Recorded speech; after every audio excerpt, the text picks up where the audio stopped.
Hello guys, welcome back to this channel. In today's video, I'm going to show you how you can unlink your Facebook account from your Instagram account. Okay, let's get into it. Here I have opened my Instagram application and I'm going to unlink my Facebook account from this Instagram application.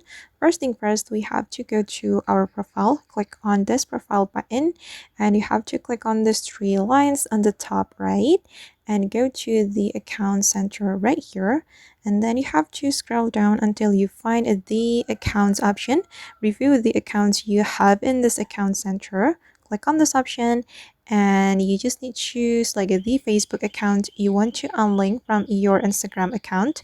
And as you can see guys, this is my Facebook account. I'm going to remove it from my account center, and here we just need to click on remove account and then click on continue.